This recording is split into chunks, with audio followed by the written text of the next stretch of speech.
आम्हाला ना आज कमिशनर साहेबांची मुलाखत घ्यायची नाही आहे. आम्हाला राहुल नावाच्या तरुणाशी गप्पा मारायच्या. तर राहुल, शिक्षण मराठवाड्यात झालं, कुठं झालं? मी तसा मूळचा नांदेड शहरातला राहणारा. नांदेड शहरातच माझा जन्म झाला. लहानपणापासून 12वीपर्यंत मी नांदेडमध्येच होतो. बरं. सुरुवातीला आमच्याच कॉलनीमध्ये एक शाळा होती, नवनिकेतन प्राथमिक शाळा म्हणून. तर त्या ठिकाणी माझं मला वाटतं 2रीपर्यंत शिक्षण झालं. त्यानंतर मी 5वीपर्यंत आमच्या घरापासून थोडीशी दूर एक शाळा होती, विवेकवर्धिनी प्राथमिक शाळा. तर त्या ठिकाणी मी 5वीपर्यंत शिकलो. त्यानंतर 6वी ते 10वी पीपल्स हायस्कूल नावाची नांदेडमधली एक शाळा आहे, नावाजलेली शाळा होती ती. तर त्या शाळेतही माझं 10वीपर्यंत शिक्षण झालं. तू कसा होता विद्यार्थी म्हणून, कसा होता? खूप स्टुडियस होता? ॲक्च्युली तसाच होतो मी. हो. म्हणजे ॲक्च्युली अभ्यास सोडून मी 12वीपर्यंत मला नाही आठवत मी काही दुसरं केलं आहे काम. बरं. अभ्यास करायचो. आईबाबांनी खूप साऱ्या परीक्षा आणून दिल्या, त्या सगळ्या परीक्षा आम्ही दिल्या. माझा उत्साह बघून शाळेतले शिक्षक माझ्यासाठी आणखी परीक्षा शोधून आणायचे. मी त्याही परीक्षा दिल्या. म्हणजे 10वीपर्यंत जवळपास 60-70 सर्टिफिकेट्स माझ्याकडे जमा झालेले होते. बरं. वेगवेगळ्या ह्याच्यातले, म्हणजे जनरल नॉलेज असेल, पेंटिंग असेल, हिंदीची परीक्षा, संस्कृतची परीक्षा, मराठीच्या परीक्षा, जे काय असतील ते सगळ्या केल्या. म्हणजे सगळं मिळून तू परीक्षा प्रवीण झाला होता. म्हणता येईल तसं, काही हरकत नाही. 10वी नंतर मग 11वी-12वीला मग मी मॅथ्स ग्रुप आणि इलेक्ट्रॉनिक्स सोबत घेतला. आणि एक आणखी महत्त्वाची गोष्ट म्हणजे आमच्या वेळेस 10वीला असताना NTSC नावाची एक्झाम असायची, नॅशनल टॅलेंट सर्च एक्झामिनेशन. ती मला वाटतं आता 8वी का 6वीला झाली आहे, नक्की माहिती नाही. तर म्हणजे ती परीक्षा पण मला क्लिअर करता आली. नॅशनल लेवलची स्कॉलरशिपही माझी सुरू झाली त्यामुळे. आणि त्या परीक्षेमध्ये असताना मी म्हणजे फर्स्ट लेवल क्लिअर केल्यानंतर जो नॅशनलची लेवल असते, तर त्यासाठी मी एक कॅम्प अटेंड केला होता. बरं. जळगावमध्ये तारखेड नावाचं एक गाव आहे जळगाव जिल्ह्यामध्ये. त्या तारखेड गावामध्ये मनोहर पाटील सर नावाचे एक सर होते. त्यांनी त्यांचा एक खास NTSC म्हणून असा एक कोचिंग क्लास सुरू केला होता. बरं. तर त्या क्लासमध्ये मी, आता ते खेडेगाव होतं, त्या खेडेगावामध्ये एक अशी शाळा होती आणि दिवाळीच्या सुट्ट्यांमध्ये त्या शाळेमध्ये 20 दिवसांचा त्यांनी तो कोर्स घेतला होता. आणि म्हणजे मी थोडीशी चौकशी केली, मला पण चांगला फीडबॅक मिळाला. आणि स्टेट लेवलची एक्झाम क्लिअर करण्यासाठी दुसरी कोणती चांगली कोचिंग माझ्या माहितीत नव्हती त्यावेळेस. तर म्हणून मग माझ्यासोबतच नांदेडचे आम्ही आणखी 2-3 होतो. आम्ही सगळेजण तिथे गेलो. 20 दिवस तो कोर्स केला आणि म्हणजे खूप साऱ्या गोष्टी बदलल्या त्यानंतर. काय बदललं? त्या 20 दिवसांमध्ये तिथे आम्हाला जे शिकवणारे लोक होते ते असे टिपिकल शिक्षक नव्हते. ते असेच होते की जे सोशल वर्कमध्ये पण काम करायचे, शिक्षकही होते. आणि त्याच्यातला एक जण तर रिसेंटली IAS झालेला होता. बरं. की त्याने रिसेंटली एक्झाम क्लिअर केली होती आणि तरी पण तो शिकवण्यासाठी तिथे येत होता, कारण तो आधी पण या संस्थेसोबत अटॅच्ड होता. मग त्यांच्याशी भेटून थोडासा इफेक्ट पडला माझ्यावर. काय पडला मला सांगता येणार नाही, तेव्हा काही समजण्याचं वयही नसतं ते, पण इफेक्ट पडला. आणि मी जेव्हा एवढ्या सगळ्या एक्झाम्स क्लिअर करत होतो, एक झाली, दुसरी झाली, 6वी असो, 5वी असो, 7वी असो, 8वी असो, नुसत्या परीक्षाच नुसत्या. तर बाबांना जेव्हा लक्षात आलं की अरे हा अभ्यासात खूप चांगला आहे आणि परीक्षा तर अगदी व्यवस्थितपणे क्लिअर करतो आहे, मग ते जनरल नॉलेज असो, मॅथमॅटिक्स असो, हिंदी असो, चित्रकला असो, काही पण असो. मग जेव्हा NTSCसुद्धा क्लिअर झाली तेव्हा मग बाबांनी मला ह्या एक्झामविषयी सांगितलं की UPSC अशी स्पर्धा परीक्षा असते. की आता एवढ्या सगळ्या एक्झाम तर तू क्लिअर केल्यास, आता ही सगळ्यात अवघड परीक्षा आहे भारतातली, ती तुला क्लिअर करायची. बरं. आता त्यावेळेस मला काय मत कळतो की पॉलिटिक्स काय असतो, राजकारण काय असतो, IAS काय, IPS काय, काही कळत नसतं. बरं. तर त्यावेळेस मग फक्त ही एक परीक्षा आहे आणि ही क्लिअर करायची आहे, या एवढ्या एका हेतूने मग ती परीक्षा माझ्या डोक्यात शिरली तिथं तेव्हा. आणि मग नंतर ती राहिली तशीच त्या डोक्यामध्ये की ही एक अवघड परीक्षा आहे आणि ती आपली राहिली आहे आणि ती क्लिअर करायची आहे. मग 12वीला IITची पण एक्झाम दिली. IITच्या एक्झाममध्ये पण खूप छान नाही, पण डिसेंट यश मिळालं. आणि म्हणजे IIT BHUला माझा नंबर लागला होता. म्हणजे बनारस हिंदू युनिव्हर्सिटीमध्ये इन्फॉर्मेशन टेक्नॉलॉजीचा जो इंजिनिअरिंग कोर्स असतो त्याला माझा नंबर लागला होता. पण मग त्याच वेळेस माझं बिट्स पिलानीमध्ये पण ॲडमिशन झालं. मग त्यामुळे बाबा तर स्वतःच लेक्चरर होते. हजारो विद्यार्थी त्यांच्या हाताखालून आतापर्यंत गेले होते. वेगवेगळ्या स्तरावरचं यश सगळ्या विद्यार्थ्यांनी मिळवलं होतं. त्यामुळे मग त्यांनी निर्णय घेतला की तो तिथे नको, बिट्स पिलानीला बिट्स जा. पिलानीला जा. आणि मग तिथून मग माझं इंजिनिअरिंगचं बिट्स पिलानीचं आयुष्य सुरू सुरू झालं. झालं. नांदेडमध्ये तोपर्यंतचं आयुष्य गेलेलं आणि अचानकपणे हॉस्टेलवरती राहायचं आहे, वेगळ्या प्रांतामध्ये राहायचं आहे. हां, हे सगळं करताना काही अडचणी आल्या का? तू स्वतःला कसं ॲडजस्ट केलंस? म्हणजे आम्ही जेव्हा बिट्स पिलानीत ॲडमिशन झालं त्यावेळेस नांदेड लातूरचे बरेच जण होते. लातूर अच्छा. पॅटर्नची तेव्हा पण चलती होती. त्यामुळे लातूर पॅटर्नचे भरपूर जण होते जे बिट्स पिलानीत ॲडमिशन झालेले ओके. होते. तर नांदेड लातूर जवळपासचा एरिया, त्यामुळे आमचं ट्युनिंग जमलं तिथे. हां. एक ग्रुपही चांगला जनरेट झाला आणि तसा तिथे पण मी पहिले 2 वर्ष हेच काम केलं, अभ्यास एके अभ्यास. हं. कारण झालं कसं होतं की मला जेव्हा तिथे ॲडमिशन मिळालं, माझे मार्क्स होते त्यावेळेस 600 पैकी 578 हं. 12वी बोर्डाचे. हं. आणि 600 पैकी 579 हा बोर्डात फर्स्ट रँक होता. हं. आणि 579ला इलेक्ट्रिकल इलेक्ट्रॉनिक्सची ब्रांच मिळाली होती, जी त्या कॉलेजची सगळ्यात चांगली ब्रांच आहे. आणि मला 1 मार्क कमी होता म्हणून मला तिसरी ब्रांच मिळाली, इलेक्ट्रॉनिक्स अँड इन्स्ट्रुमेंटेशनची. ते काही मला बघवेना. हं. मग पहिलं वर्ष मात्र मग मी पूर्ण अभ्यासच केला. एवढा मरेतोवर अभ्यास केला की आमच्या 950च्या बॅचमध्ये फर्स्ट इयर संपल्यावर आम्ही फक्त 17 जण होतो पूर्ण भारतातले की ज्यांचं फर्स्ट इयर संपल्यावरही 10/10 CGPA होता. तेव्हा फर्स्ट इयर झाल्यावर मग मला माझी पाहिजे ती ब्रांच मिळाली. हां. पूर्ण 10/10 CGPA असल्यामुळे माझी ब्रांच ट्रान्सफर झाली. तेव्हा थोडासा मग मी शांत झालो आणि मग अभ्यास सोडून लक्षात आलं की आता आपल्याला हे पुढच्या करिअरविषयी पण काहीतरी प्लॅनिंग करायचं आहे. हां, मग ते प्लॅनिंग काय केलंस तू? ॲक्च्युली 8वी 9वी 10वीमध्ये हळूहळू थोडीशी पेपर वाचण्याची सवय लागली होती. हां. आणि म्हणजे माझे आईबाबा मला सांगायचे की मी 12वी बोर्डाचा पण पेपर देताना पेपर वाचून गेलो होतो. हां, म्हणजे आपलं वर्तमानपत्र वाचून गेलो. हां. तर ती सवय मात्र माझी कंटिन्यू राहिली नंतरही. म्हणजे कॉलेजमध्ये पण माझ्या अख्ख्या विंगमध्ये मी एकटाच होतो जो न्यूजपेपर वाचायचो, बाकी कोणीच न्यूजपेपर वाचायचं नाही. बरं. आणि सोबतच जेव्हा हे सुरू झालं तेव्हा बिट्समध्ये इंटरनेट ॲक्सेस वगैरे भरपूर चांगला होता, लायब्ररी पण खूप छान होती. कॉलेजमधले सिनियर्ससुद्धा असे होते, म्हणजे इंटरनॅशनल लेवलचं कॉलेज असल्यामुळे सिनियर्स पण वेगवेगळ्या फील्ड्समध्ये हातपाय मारायचे. मला अजूनही आठवतो की माझ्या बॅचमधले 2 विद्यार्थी असे होते की ज्यांना स्वतःचं पब्लिशिंग हाऊस काढायचं होतं. बरं. म्हणजे पुस्तक प्रिंटिंगचा हाऊस. म्हणजे त्यांच्या घरचा काही बॅकग्राऊंड बिझनेस होता असं नाही, पण त्यांना स्वतःलाच वाचनाची एवढी सवय होती की त्यांना स्वतःला हे असं परस्यू करायचं होतं. म्हणजे असे वेगवेगळ्या क्षेत्रातले विद्यार्थी तिथे आपापले हातपाय मारायचे. म्हणजे अकॅडमिक्समध्ये पण ते खूप स्ट्रॉंग, पण त्यांचा हा पण इंटरेस्ट असायचा. करेक्ट. त्यामुळे या सगळ्या गोष्टींची एक्सपोजर मिळालं त्या कॉलेजमध्ये आणि हे कदाचित दुसऱ्या कोणत्या कॉलेजमध्ये मिळालं नसतं. तो खूप फायदा झाला. तो खूप फायदा तुझी दृष्टी त्यामुळे खूप व्यापक झाली. नक्कीच. आणि सोबतच मग इंटरनेट ॲक्सेस मिळाल्यामुळे UPSC विषयी माहिती वाचणं सुरू केलं होतं. UPSCचे जे मागील वर्षांचे यशस्वी विद्यार्थी असतात, प्रत्येकांचे इंटरव्ह्यूज वगैरे असतात वेबसाईटवर, इंटरनेटवर, ते पण भरपूर वाचले. आणि मग हळूहळू लक्षात आलं की UPSC ही एक एक्झाम नाही आहे, तर हा एक प्लॅटफॉर्म आहे. वा, ही एक एक्झाम नाही तर हा एक प्लॅटफॉर्म आहे. मग त्या दृष्टीने मग मी माझे प्रयत्न सुरू केले. काय केलं तू नेमकं? सेकंड इयरपासून तिथे आमच्याकडे एक सिस्टम आहे की प्रत्येक इंजिनिअरिंगची जी ब्रांच आहे त्यांची एक स्वतःची एक इन्फॉर्मल असोसिएशन असते. तर ती असोसिएशन आपल्याच ब्रांचच्या इतर विद्यार्थ्यांसाठी वेगवेगळे कार्यक्रम अरेंज करते, वेगवेगळे ट्रेनिंग कोर्सेस अरेंज करतात.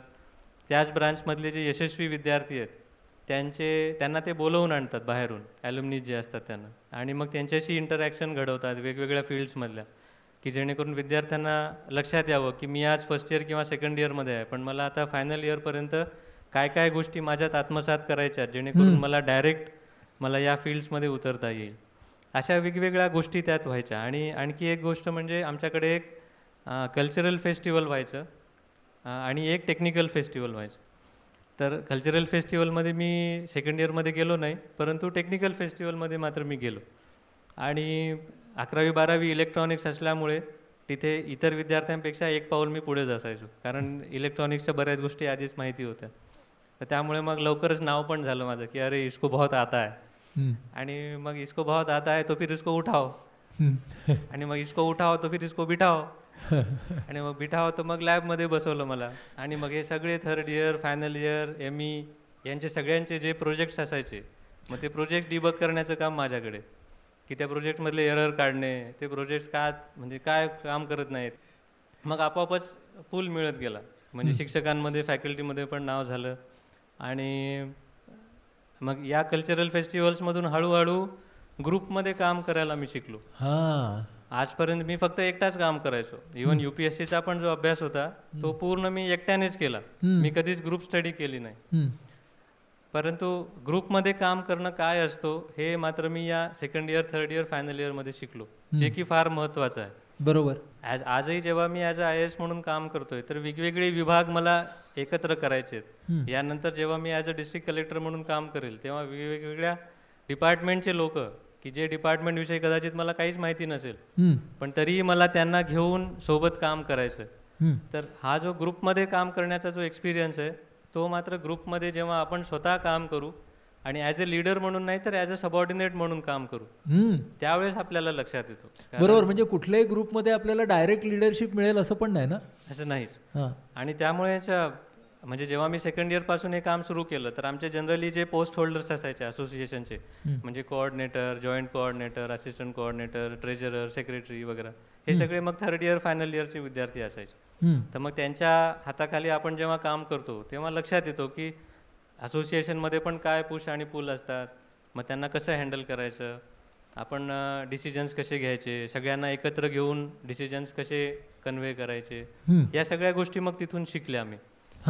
आणि आपोआपच जेव्हा ग्रुपमध्ये आपण काम करतो तेव्हा एक रिस्पॉन्सिबिलिटीची भावना पण वाढते, की हा ग्रुप आहे, जर हा माझा आहे, भले मी टीम मेंबर असेल पण ही माझी टीम आहे, तर या टीममधलं एक्सलन्स ही माझी पण जबाबदारी आहे. करेक्ट. मग भलेही एखादा माणूस मागे जरी पडला तरी मग त्याला स्वतः जाऊन उचलून समोर आणणे हे सुद्धा माझी जबाबदारी आहे, कारण मी टीम मेंबर आहे, भले मी पोस्ट होल्डर का असे ना. ही भावना मग हळूहळू वाढली. मग त्यानंतर या टीम बिल्डिंग्समधून मग वेगवेगळ्या म्हणजे स्वतःसोबतचे वेगवेगळे एक्सपेरिमेंट्स म्हणता येईल यांना. एक गोष्ट मला अशी रिअलाईज झाली, म्हणजे जेव्हा पण मी आता फर्स्ट इयरमध्ये जेव्हा होतो, सगळेजण नवीन विद्यार्थी, कोणी ओळखीचा नाही, कोणी जवळचा पण नाही, आणि त्यांच्याशी बोलताना मला नेहमी लक्षात यायचं की माझी जी म्हणजे साईड आहे, म्हणजे मी जे मांडण्याचा प्रयत्न करतोय ते फार क्वचित कोणाला तरी पटायचं. असं जवळपास नेहमीच व्हायचं. फर्स्ट इयर होईपर्यंत मला हे लक्षात आलं की असं काहीतरी होतं आहे. पण मग स्वतःला मी हे सांगायचो की यार आजपर्यंत मी याच पद्धतीने वागलो आणि सगळीकडे व्यवस्थित परफॉर्मही केलं आहे, मग ह्यांच्यात काहीतरी प्रॉब्लेम असला पाहिजे, माझ्यात प्रॉब्लेम असण्याची काय आवश्यकता नाही, समोरच्यामध्ये असला पाहिजे प्रॉब्लेम. या ॲटिट्यूडने मग मी माझं पुढे कॅरी फॉरवर्ड करायचो. पण हळूहळू लक्षात आलं की प्रत्येक वेळेस असं कसं होऊ शकतं, एखाद्या 2 वेळेस होणं ठीक आहे, पण प्रत्येक गोष्टीतच असं का व्हावं. मग मात्र मी थोडासा अंतर्मुख झालो की जर का माझे मित्र जे मला एवढ्या चांगल्या पद्धतीने ओळखतात, माझ्यासोबत दिवसभर असतात, त्यांनासुद्धा जर का मी काही गोष्ट पटवून देऊ शकत नसेल तर मग पुढे IAS झाल्यावर कसं होणार. मग मात्र माझं सेकंड इयर आणि थर्ड इयर यातच गेलं की स्वतःवरती एक्सपेरिमेंट करणे, स्वतःला एक्सपेरिमेंट करणे आणि शोधणे की मी काय आहे, मी कोण आहे, हे काय चाललंय, म्हणजे माझ्यात खरंच काय आहे आणि काय नाही हे शोधण्यामध्ये माझं सेकंड इयर आणि थर्ड इयर. तुझ्यातल्या कुठल्या त्रुटी तू दूर केल्यास मग? सगळ्यात पहिली गोष्ट म्हणजे दुसऱ्याचं न ऐकणं, हे तू दूर केलं. ही गोष्ट मी सगळ्यात पहिले दूर केली. कारण हे जेव्हा रिअलाईज झालं फर्स्ट इयर संपताना की यार काहीतरी गडबड आहे, तर मग मात्र मी ऐकायला लागलो, दुसऱ्यांचं ऐकायला लागलो. आणि हळूहळू जेव्हा टीमवर्कमध्ये होतो त्यावेळेस लक्षात आलं की म्हणजे प्रत्येक माणूस प्रत्येक गोष्टीतच बरोबर असला पाहिजे, चूक असला पाहिजे असंही काही नाही. काही गोष्टी असतात ज्या घ्यायच्या असतात, काही गोष्टी असतात ज्याच्याकडे दुर्लक्ष करायचं असतो. फक्त जिथे खरंच चालणं अवघड आहे त्या ठिकाणी मात्र ठाम राहायला पाहिजे. कुठे ठाम राहायचं हे कळलं. हे थोडंसं अंदाज यायला लागला हळूहळू. आणि जेव्हा मग माझं खूप सारं मग आता वाचनही मी सुरू केलं होतं UPSC ओरिएंटेड, की खूप सारे जे सेल्फ इम्प्रूव्हमेंटचे पुस्तकं असतात ते पण मी बरेच वाचले. जनरल नॉलेजविषयी खूप सारं वाचन झालं. मग इतिहास, भूगोल हे विषय मी परत एकदा वाचायला सुरू केलं. जनरल स्टडीज नावाचा एक विषय असतो की ज्याच्यामध्ये म्हणजे या विश्वाच्या सुरुवातीपासून या विश्वाच्या अंतापर्यंत जे काही या पूर्ण जगामध्ये ज्ञान आहे त्या ज्ञानाविषयीचा कोणताही प्रश्न जनरल स्टडीज या विषयामध्ये येऊ शकतो. UPSCच्या परीक्षेमध्ये. तर मग त्याच्याविषयी पण वाचन सुरू केलं आणि हळूहळू जेव्हा खूप सारं वाचन व्हायला लागलं अवांतर, त्यावेळेस मात्र मला खरंच म्हणजे या सेकंड इयर आणि थर्ड इयरमधल्या प्रोसेसमध्ये मला खूप फायदा झाला. खूप फायदा झाला. मला सांग की इंजिनिअरिंग तुझं पूर्ण झाल्यानंतर तू काही काळ दिल्लीच्या जवळ नॉयडामध्ये नोकरी पण केलीस. येस, आमच्या कॉलेजमध्ये एक सिस्टम आहे की जे 8वं सेमिस्टर असतो, शेवटचं सेमिस्टर, ते पूर्ण सेमिस्टर एखाद्या कंपनीमध्ये आम्ही ॲज अ ट्रेनी म्हणून घालवतो. तर चांगले मार्क्स असल्यामुळे मला पाहिजे ती कंपनी मिळाली आणि दिल्लीमध्ये एक ST मायक्रो इलेक्ट्रॉनिक्स नावाची कंपनी आहे की जी आपले ज्या VLSI चिप असतात, इलेक्ट्रॉनिक चिप, ज्याच्याने आपले फोन वगैरेमध्ये असतात, छोटे छोटे चिप असतात काळ्या रंगाचे, तर ती चिप मॅन्युफॅक्चर करणारी ती कंपनी होती. आणि इलेक्ट्रॉनिक्समध्ये इंटरेस्ट होता म्हणून मी ती कंपनी सिलेक्ट केली. दिल्लीजवळ पाहिजे होती म्हणून नॉयडा पण मिळाला आणि सिनियर्सशी टच होता. या तिन्ही गोष्टी मग जुळल्या आणि त्यामुळे मग जे 8वं सेमिस्टर होतं म्हणजे जानेवारी ते जुलैचं सेमिस्टर, तर ते पूर्ण सेमिस्टर मग मी त्या कंपनीत घालवलं. हां, आणि अभ्यास केला बाजूने. येस, मी म्हणजे याच विचारचक्रात असताना एक गोष्ट घडली ती अशी की म्हणजे तेव्हा माझ्याकडे सायकल होती. तर मी म्हणजे माझं ऑफिसही जवळच होतं घरापासून, तर अधूनमधून मी कसं असं सायकलने जायचो, सायकलने यायचो. नाहीतर एरवी मग AC बस असायची आमच्या कंपनीची, AC बसने जाणं येणं चालायचं. एकदा ती सायकल झाली पंक्चर. मग पंक्चर झाली तर मी एका पंक्चरवाल्याच्या एका दुकानावर गेलो, असंच रस्त्यावर बसलेला मुलगा होता छोटासा तो. तर मग त्याला असं जनरल प्रश्न विचारले मी, काय करतो, कुठे राहतोय. पंक्चर काढत होता तो, आमचं बोलणं सुरू झालं. त्याने सांगितलं बाबा इथे बाजूला एक झोपडपट्टी आहे, तिथे राहतोय, घरी वगैरे हे सगळेजण आहेत. मग त्याला असंच विचारलं, तुला शिकायची इच्छा आहे का? तो म्हणला आहे. मग शाळेत का नाही जात? तो म्हणे कसं जाणार? मग मी सायकल रिपेअर झाल्यावर त्याच्यासोबत त्याच्या घरी गेलो. बरं. आणि घरी गेलो आणि तिथे बघितलं सगळं. ती एक प्रॉपर झोपडपट्टीच होती, म्हणजे काही वेगळं सेटलमेंट असं नव्हतं. एक असा मोठा नाला होता, त्या नाल्याच्या कडेवर असणारी ती झोपडपट्टी होती. इकडून एक घरांची लाईन, एक दुसरी घरांची लाईन आणि मध्ये रस्ता, अशी ती एक मोठी डेन्स झोपडपट्टी होती. आणि मग तिथे त्याला विचारलं की असं असं करता येईल का? तो म्हणाला हो. मग तुझ्या आणखी एक 10-12 मित्रांना गोळा करशील का? तो म्हणाला हो. त्याने आणले सुद्धा 5 मिनटात आणि म्हणाला हे सगळेजण तुम्हाच्यासोबत शिकायला तयार आहेत फुकट. मी म्हणलं तुम्हाला पाटी पेन्सिल आणावं लागेल. म्हणून आणतो. आणि मग एखादी रूम आहे का म्हणलं 10 बाय 10ची. त्याने आपापसात चर्चा केली, 10 मिनटात एक रूमही अरेंज झाली. बरं. आणि त्याच झोपडपट्टीमधली. आता मी म्हणलं ठीक आहे, मी परत येतो. आता मी विचार केला की मी त्यांना कमिट तर देऊन बसलो, पण आमच्या संस्थेचं तर अशी काही पॉलिसी नाही आहे स्वतःचा प्रोजेक्ट सुरू करण्याची. मग दुसऱ्या दिवशी होता शनिवार. मी शनिवारी मग आमच्या ऑफिसमधले जे 2 व्यक्ती होते की ते संस्थेचे मेन होते, त्या दोघांना ऑफिसमध्ये बोलवलं. त्यांना सांगितलं हे बघा हे असं असं आहे, मला तर हे करावं वाटतं आहे, तुम्ही सांगा कसं करायचं, मला काही माहिती नाही. तर त्यांनी पण चर्चा केली आणि मग माझ्यासोबत तेही आले त्या दिवशी तिथे. त्यांनी जागा बघितली, सगळं बघितलं आणि मग ते म्हणाले सुरू कर. मग मी सुरू केलं. माझ्यासोबत एक रूम पार्टनर होता माझा, रजत माहेश्वरी म्हणून, आणि आम्ही एकाच कंपनीत काम करायचो, एकाच ठिकाणी राहायचो. तो पण बीट्स पिलानीचाच होता. तर त्यालाही सोबत घेतलं, त्याला पण खूप इंटरेस्ट होता अशा कामांमध्ये. आणि मग अशा पद्धतीने आमची रात्रशाळा सुरू झाली तिथे. बरं. आम्ही 7:30पर्यंत ऑफिसमध्ये काम करायचो, ऑफिसमध्येच डिनर करून वापस यायचो आणि 9 वाजता आमची मग तिथे शाळा सुरू व्हायची. मग ती 9 वाजता सुरू झालेली शाळा 11:30-12पर्यंत चालायची. वा. आणि ते 10 जण मात्र 10-12 जण रेग्युलर यायचे. आणि मग 3-4 दिवसातच आमची 10 बाय 10ची खोली पूर्ण भरली. बरं. मग पण आम्ही सुरू केलं. आता त्या खोलीमध्ये फक्त एक लाईट होता, दुसरं काहीच नाही. म्हणजे फॅन वगैरे पण काहीच नव्हता. पत्र्याची खोली होती, फक्त वीट बांधकाम केलेली अशी. आणि हळूहळू मग झालं कसं की आमच्याच संस्थेमधले मग काही लोक आणखी इंटरेस्टेड झाले याच्यात, आणि मग त्यांनी पण ती संस्था जॉईन केली. आणि जॉईन केल्यावर मग आम्ही आमचे रोटेशन्स ठरवले की हे 2 दिवस ही टीम येणार, हे 2 दिवस ही टीम येणार, हे 2 दिवस ही टीम येणार. आणि ती फक्त जी मुलांची शाळा होती, मग ती शनिवारी रविवारी आम्ही मुलींची शाळा पण सुरू केली. बरं. की जी फक्त शनिवार रविवारच चालायची, कारण आमच्यामध्ये लेडीज व्हॉलंटियर्स पण होत्या. पण मुलींना रात्री घराबाहेर सोडणं तिथे शक्य नव्हतं, 9 ते 12. तर मग त्यांनी शनिवार रविवारचा दिवसाचा वेळ घेऊन तिथे शाळा सुरू केली त्यांची. बरं. आणि मग आता हे होतं 2005चं वर्ष, जुलै 2005. परंतु मग ऑक्टोबर 2006 मध्ये मात्र मी रिझाईन केला, कारण आता या परीक्षेची फुल टाईम तयारी करायची होती. पण तोपर्यंत आमची इतकी चांगली टीम तयार झालेली होती की मला हे सांगायला खरंच आनंद होतो की ती शाळा आजही चालू आहे. वा वा. आणि आणखी चांगली गोष्ट म्हणजे एक IIT कानपूरचा MTech झालेला एक आनंद नावाचा माझा मित्र आहे. मग आम्ही गेल्यावरती शाळेची पूर्ण जबाबदारी त्याने घेतली. बरं. आणि त्या शाळेसाठी तो दिल्लीमध्ये थांबला. एक आणखी चांगली गोष्ट त्याने केली की ती शाळा आता रजिस्टर्ड केली आणि आता ती ऑफिशियल शाळा म्हणून काम करत आहे.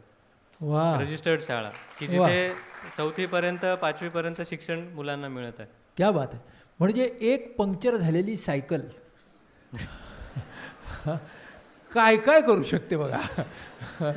की ती 11 वर्ष अनेक जीवनांना गती देऊ शकते एक पंक्चर झालेली सायकल, नाही का. हा जो 1.5 वर्ष होता जिथे मी पूर्ण रिस्पॉन्सिबिलिटीने त्या शाळेची जबाबदारी घेतली, तेव्हा ॲज अ ॲडमिनिस्ट्रेटर आणि ॲज अ व्हॉलंटियर दोन्ही म्हणून मी काम केलं. आणि मग लक्षात आलं की आता उडी मारायला हरकत नाही. आता उडी मारायला हरकत नाही. मला सांग, UPSCला तू बसलास कधी? म्हणजे ऑक्टोबर 2006ला रिझायनेशन झालं.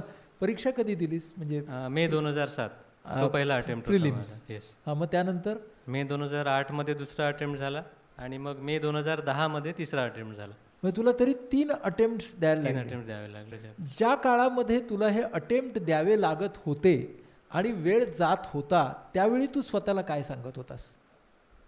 आपल्याला जर या समाजात काही चेंज करायचं असेल तर 4 गोष्टी आहेत की ज्या 4 गोष्टींनी आपण तो करू शकतो. हां. सगळ्यात पहिला हा आहे की तुम्ही एक अतिशय पॉवरफुल पॉलिटिशियन बना आणि डिसिजन्स घ्या आणि ते डिसिजन्स थोपवा. मग सिस्टम आपोआप चेंज होईल, कारण you have that authority. You have that authority. दुसरा मार्ग हा आहे की एक म्हणजे पॉवरफुल ऑफिसर व्हा ज्याच्या हातामध्ये खूप अथॉरिटी आहे आणि मग डिसिजन्स घ्या आणि मग हळूहळू वर जाऊन मोठे डिसिजन्स घ्या आपल्या कॅपॅसिटीप्रमाणे जे इमिडिएटली इफेक्ट करतील. करेक्ट. तिसरी गोष्ट अशी आहे की एक मोठा बिझनेसमन व्हा की ज्याच्याकडे खूप सारे पैसे असतील आणि मग त्या पैशांनी तुम्ही स्वतःच चेंजेस इम्प्लिमेंट करा, एक्झिक्यूट करा. बरोबर. आणि चौथा मार्ग आहे की एक पॉवरफुल सोशल ॲक्टिव्हिस्ट व्हा, एक अतिशय इन्फ्लुएन्शियल आणि ज्याच्या म्हणण्यामध्ये एवढी ताकद असेल की सगळेजण हालचाल करतील त्याने एक आवाज दिल्यावर. हे 4 मार्ग होते. पण आता ह्याच्यात जर मी विचार केला की पॉवरफुल पॉलिटिशियन व्हायला तर खूप वर्ष लागणार आणि माझा अनुभव काही फार चांगला नव्हता त्यामध्ये. तिसरा जो मार्ग होता पॉवरफुल बिझनेसमन होण्याचा, तर माझ्या घरचं वातावरण काय बिझनेसमनचं नव्हतं. मी बिझनेस सुरू जरी केला असता तरी अनेक वर्ष गेली असती मला एक अतिशय मोठा उद्योजक व्हायला, पण मग तेवढी वर्ष गेली असती आयुष्यातली.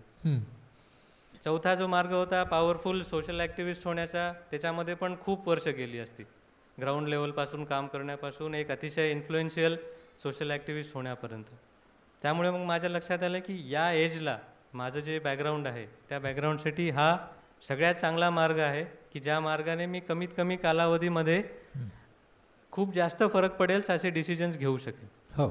म्हणून मग या मार्गाविषयी मी कन्व्हिन्स झालो होतो की मला आता हेच करायचं आहे. हे नाही जमलं तर मग पुढचं पुढे बघू काय करायचं ते. त्यामुळे मग ह्याच्याविषयी खात्री झाल्यामुळे मग मी पूर्णपणे झोकून दिलं की मला आता हे करायचं काही झालं तरी. सिलेक्ट झाल्याची बातमी आली तो क्षण आठवतोय का? हां, तो क्षण नक्कीच आठवतो मला. म्हणजे त्यावेळेस माझी 4थ्या अटेम्प्टची तयारी चालू होती. अच्छा, तू वेळ घालवला नव्हतास? नाही, काही उपयोगच नाही वेळ घालून. कारण कोणीच सांगू शकत नाही या परीक्षेत कोण यशस्वी होणार कोण होणार नाही, काय रँक मिळेल काय मिळणार नाही, काही कोणी सांगू शकत नाही. तर त्यावेळेस मी माझी म्हणजे एका कोचिंग क्लासमध्ये मॉक टेस्ट होती. ती मॉक टेस्ट देऊन मी वापस येत होतो. दिल्लीच्या मेट्रोमध्ये होतो मी आणि असंच आपलं मॅगझिन वाचत होतो. अंडरलाईन करणं चालू होतं. मला म्हणजे त्यावेळेस काही माहिती पण नव्हतं आणि एकदम एका मित्राचा फोन आला की राहुल काँग्रेस सिलेक्ट झाला, 15वा रँक आहे. 15वा रँक आला ऑल इंडिया? All India 15. हां. तर म्हणजे मला काही ते खरं वाटे ना. मी म्हणलं ठीक आहे, थँक्यू. फोन बंद केला, परत आपलं वाचन सुरू केलं आणि दुसऱ्या मित्राचा फोन आला, त्याने पण हेच सांगितलं. मग म्हणलं अरे खरं असेल आता. मग मी ते मॅगझिन बंद केलं, बॅगमध्ये टाकलं, पेन टाकली बॅगमध्ये आणि मग त्या स्टेशनवरच मी उडी मारली मोठ्याने. आणि अशी ती माझी बॅग आहे ती रेल्वे रुळावर पडता पडता वाचली ती. सगळ्यांचे फोन यायला लागले घरी. आई बाबा दोघे पण एकदम खुश झाले. मी थोडा आता परभणीकरां च्याकडे येतो, म्हणजे परभणीकडे येतो. आता परभणीमध्ये तू गेली 1.5 वर्ष काम करतोयस नाही का? तर पहिल्यांदा या शहराबद्दल, या लोकांबद्दल तुला काय वाटतं? हां, आणि ह्यांच्यासाठी कोणत्या कोणत्या योजना तुझ्या डोक्यात आहेत? सगळ्यात पहिली गोष्ट होती ती ऑफिस मॅनेजमेंट. बरं. आमच्या ऑफिसचं स्थिती फार चांगल्या कंडिशनमध्ये नव्हती. ऑफिसमध्ये म्हणजे सगळ्यात पहिले मी आलो तेव्हा परत ॲज युज्युअल मी पूर्ण ऑफिस फिरलं, प्रत्येक खोली उघडून बघितली, प्रत्येक आमच्या ऑफिसची जी बिल्डिंग्स आहेत त्या सगळ्या बिल्डिंग्स बघून आलो, सगळ्या ठिकाणी व्हिजिट्स केल्या, सगळ्या ऑफिसर्सशी बोललो आणि सगळ्यात पहिली जी गोष्ट केली ती म्हणजे आमच्या ऑफिसचं भंगारची विक्री काढली. आणि माझ्या लक्षात आलं की 1952 पासून आजपर्यंत या ऑफिसमध्ये भंगारची विक्रीच झालेली नाही. तर म्हणजे पहिल्या महिन्यातली माझी ती ॲक्टिव्हिटी होती. किती भंगारमध्ये किती पैसे मिळाले? म्हणजे भंगारमध्ये तसे मला 18 लाख रुपये मिळाले पहिल्याच महिन्यात. 18 लाख? हां, परंतु म्हणजे जी दुसरी गोष्ट आहे ती मी कोणालाच सांगत नाही, पण ती आज सांगतो तुम्हाला की त्या भंगारमध्ये 2 ॲम्बॅसेडर कारसुद्धा निघाल्या विक्रीला. भंगारच्या होत्या, खूप जुन्या झालेल्या होत्या, काही उरलं नव्हतं त्यांच्यामध्ये. आणि जेव्हा त्यांना विक्रीला काढलं तेव्हा त्यांच्या RC बुकवरून लक्षात आलं की नगर परिषदने यांच्यावर लोन घेतलेलं.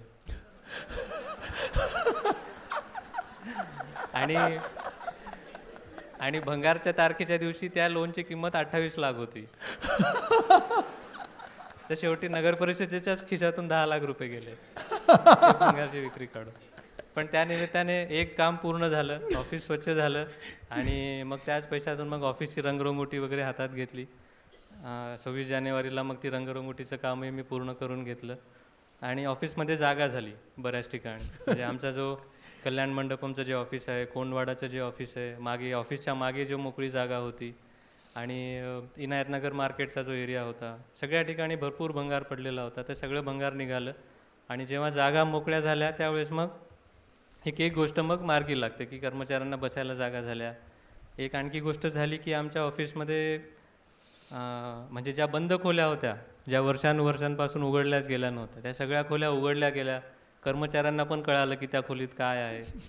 आणि मग त्यानंतर मग रेकॉर्ड मॅनेजमेंट सुरू झालं, रेकॉर्ड मार्गी लागलं सगळं. आणि एक प्रकारे हळूहळू म्हणजे कर्मचाऱ्यांचं स्वतःचंच काम करण्याची पद्धतही हळूहळू चेंज झाली. म्हणजे जी फायलिंग सिस्टम आहे तिथं मला स्वतःलाच एफर्ट्स घेऊन बदलावी लागली.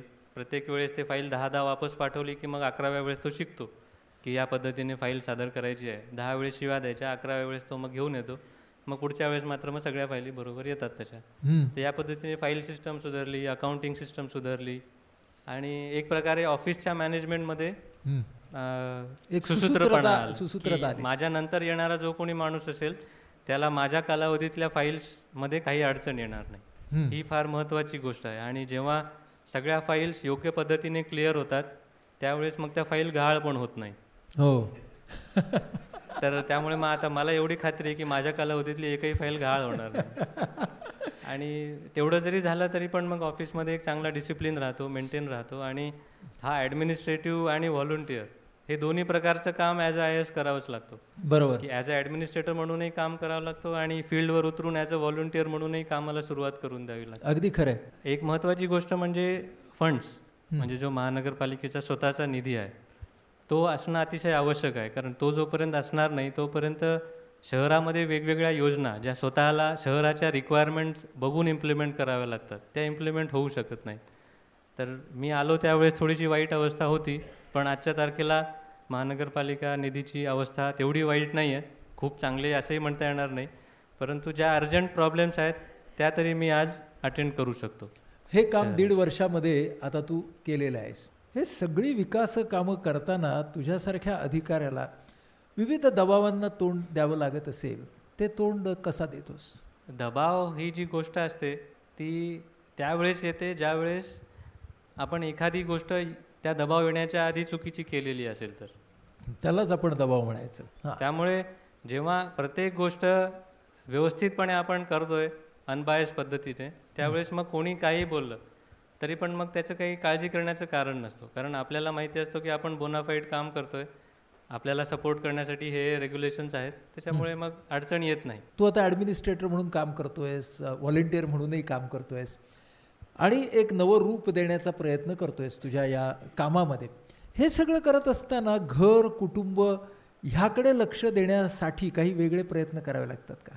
खरं सांगायचं झालं तर घर कुटुंब हे थोडंसं परभणीत आल्यापासून आणि हिंगोलीत पण होतो त्यावेळेस, हिंगोली आणि परभणीत असल्यापासून थोडीशी सेकंड प्रायोरिटीवरच पडलं आहे. कारण दोन्ही ठिकाणी एवढं वर्कलोड होतं, एवढं पेंडिंग काम होतं की ते क्लिअर करण्यामध्येच भरपूर वेळ जायचा. म्हणजे आजही मला ऑफिसमधून घरी येताना 10, 10:30, 11च होतात रोज. पण काम काही संपत नाही. आणि घरी आता आई फक्त असते एकटी, पण ती पण दिवसभर खूप बोर होते.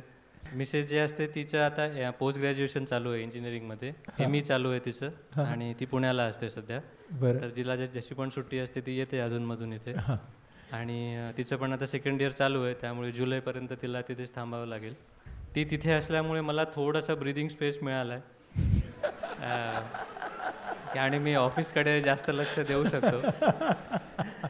मला एक गोष्ट सांग, खूप सारे विद्यार्थी आणि पालक समोर बसलेले आहेत की कोणत्याही विद्यार्थ्याने स्वतःच्या वैयक्तिक उत्कर्षाबरोबर सामाजिक भान जपण्यासाठी काय करावं? म्हणजे याविषयी तर डॉक्टर कलाम यांचं जे एक स्टेटमेंट आहे ते तर आपण नेहमी करताच आपल्यासोबत ठेवू शकतो की तुम्ही जे काय करताय ते परफेक्टली करा, समाज आपोआप डेव्हलप होत राहतो.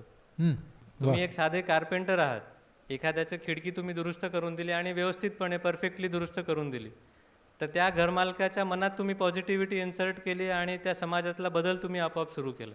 वा. म्हणजे सकाळी जरी त्याच्या घरी वाद झाले असतील तरी पण तुम्ही चांगलं काम केलंय म्हणून त्याचं मन परिवर्तन होईल आणि त्याच्यानंतरच्या पुढच्या दिवसामध्ये त्याला ती पॉझिटिव्हिटी राहील. त्यामुळे माझं तर म्हणणं फक्त एवढंच आहे की तुम्ही जे काय करताय ते व्यवस्थित करा, परफेक्टली करा. आता एक लास्टला खास राहुलसाठी, म्हणजे त्याच्या आवडीनिवडी जाणून घेण्यासाठी आपण त्याला ते विचारणार आहोत. रॅपिड फायर राऊंड आहे. तुझं आवडतं जेवण? घरचं सगळंच. घरचं सगळं. आवडता सण? दिवाळी. दिवाळी. आवडता खेळ? बॅडमिंटन. बॅडमिंटन. आवडतं गाणं किंवा आवडती कविता? ए मालिक तेरे बंदे हम. ए मालिक तेरे बंदे हम. माझ्या शाळेची प्रार्थना होती ती. हां. आणि आजही मला खूप आवडते. आजही ती खूप आवडते. वा. आता पर्यायांमधून निवड करा. शहर की खेडं? राहायला शहर आणि काम करायला खेड. समुद्र की जंगल?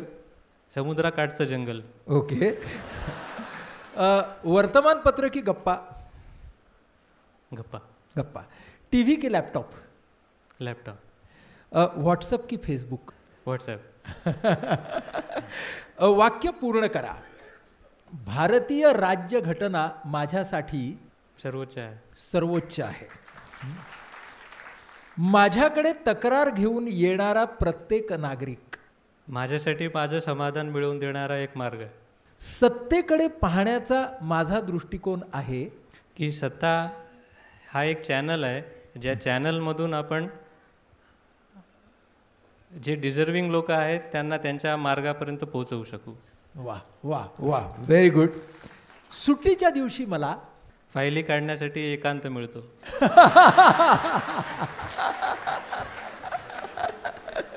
मी जर माझ्या आठवणींचं पुस्तक लिहिलं तर त्याचं शीर्षक असेल काय आणि कसं करावं आणि कसं करू नये. काय आणि कसं करावं आणि कसं करू नये. वा, हे आठवणींचं शीर्षक असेल. मला असं वाटतं आपल्या सगळ्यांच्या मध्ये ना सेल्फ अवेअरनेस नसतो. म्हणजे मी कसा आहे, मी नेमका कसा आहे, माझ्यामध्ये गुणदोष कसे आहेत. राहुलच्या सगळ्या प्रवासामधून मला असं जाणवत होतं की त्याचा एक शोध चालू होता. त्याने आपल्याला सांगितलं स्वतःसोबतचे एक्सपेरिमेंट, असं त्याचे शब्द होते बघा. स्वतःसोबतच्या एक्सपेरिमेंट्स मधूनच मोहनचा महात्मा झाला.